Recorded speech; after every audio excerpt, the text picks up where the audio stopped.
In London during 1830s and 1850s, a cholera epidemic burst forth within the city. Londoners contracted disease from drinking water from the Thames River, which was infected with sewage and poison-producing bacteria. Many symptoms of cholera included sweating, vomiting, and diarrhea. Additionally, death occurred within the hours of first symptoms. Hygiene methods were promoted in the newspapers and books. However, the promulgations of such methods didn't slow death down. By the end of the epidemic, over 40,000 Londoners had lost their lives from the cholera. In 2016, Flint, Michigan endured a calamitous lead poisoning epidemic. Michigan's water supply was switched from the Detroit system to the Flint River. However, in this change of water systems, the pipes used to connect the citizens' taps to the river became aged, leading to the corrosion of the pipes. Consequently, lead soon began to spill into the water. A few immediate symptoms of lead poisoning included sharp stomach cramps throughout the day and a strange pain in the muscles and joints. As of the present, lead poisoning exists as an unresolved epidemic in Michigan. Nonetheless, efforts have been and are currently being undertaken in an attempt to solve this health issue. Although cholera and lead poisoning occurred in very different time periods and environments, the reaction to each were extremely similar, in that people would continue to have social protests in forms of riots and boycotts, blamed authority, and utilized prescriptions from doctors to cure their symptoms of respective ailments. However, due to the obvious period of time between the first occurrences of each disease, the technology and medical responses to the diseases varied immensely. The media and technological advancements allowed for more awareness and support for those affected by the lead poisoning issue versus the cholera epidemic. Because of this, more people that were unaffected by the epidemic of lead poisoning could donate money or help in other ways. Therefore, as time progressed, we have been able to become more prepared to combat these types of diseases and their symptoms.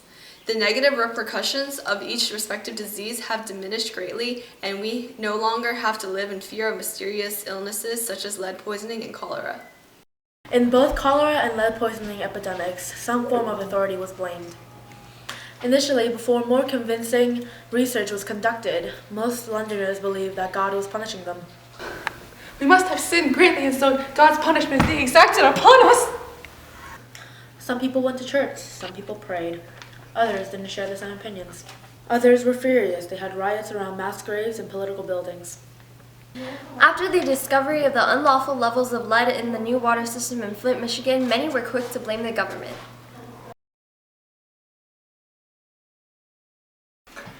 I'm a city official, and there's nothing wrong with Flint's current water system.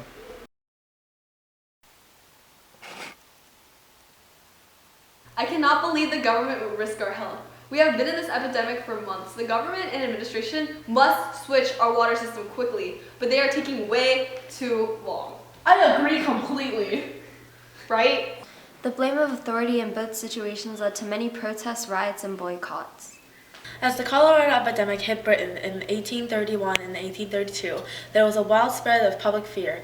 As the political and medical responses in the new disease was inadequate, in the summer of 1832, a series of cholera riots occurred in various towns and cities all over the country, protesting against authority, doctors, or both. The city of Liverpool had by far the most riots of all of Britain. However, these riots were primarily caused by a rumor that a local medical facility was taking cholera victims from the hospital and using them as anatomical dissections. You took my sister and dissected her! How dare you! How dare you mutilate your own suffering people! Since the epidemic in Flint, Michigan has been going on for months and is still unresolved, it has garnered a lot of controversy from the way the government has been handling the contaminated water. This, in consequence, led to many protests and riots blaming government officials in the Flint government. Give us a legitimate reason to why you neglect your city for money! Yeah! It took you even a year to acknowledge the people dying for you to say money! Yeah! How do you feel to have your entire city let down? Yeah! We're ashamed to have you as our governor! Resign now! Yeah! London's cholera epidemic gathered little to no support from the outside issue. Instead, they had to deal it from the inside. However, lead poisoning was a different story. The amount of exposure for the lead poisoning epidemic was mostly dependent on the amount of media exposure for it.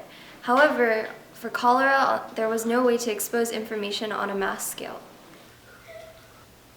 Honey, look at the current crisis in Michigan. These events are coming live from there. What a shame. Let's be careful from now on. OMG, Dad, look what happened in Michigan! That's insane! After this crisis occurred, because of the status of social media in the modern world, information quickly spread through the news stations and even reached students. The status of media in the world has a great global effect and alerted people very quickly, and technology allowed those people to help through money and fresh water donations. All right, children, so current events? So a little close to home, Flint, Michigan had an outbreak of lead poisoning. Oh, No! Hashtag Dad for Michigan. how can we help? Well, there's websites you can go to and donate money so they can provide fresh water to the citizens living there. I'll totally do that. Wow, I can help them from all the way over here. That's so cool. The nation rallied around Flint, offering financial aid and support. Hello? Here's some water that has been donated from other states.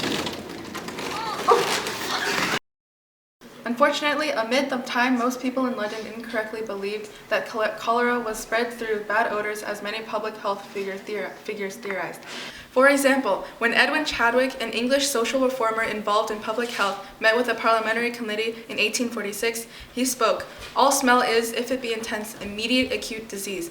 Compounding this erroneous theory, doctors didn't know how to treat patients infected with cholera. You must not drink more than a liter of water nor any other liquid a day. Also, I shall prescribe you some purgatives and emetics so that the disease may be expelled from your body, out of both ends. Is such treatment truly effective, doctor?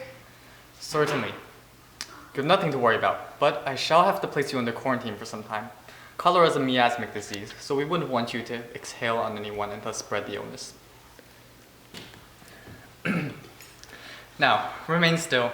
I simply have to make a small incision so that we may equalize your blood circulation. Despite doctors' efforts at treating cholera patients, their work was in vain. More often than not, the condition of cholera victims only worsened, and such exacerbation of the patient's health frequently came as a result of the doctor's treatments. Bring in the next patient.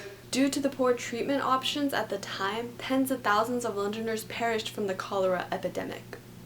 In the end, it was only through extensive research conducted by a physician named Dr. John Snow that London officials pinpointed the source of cholera.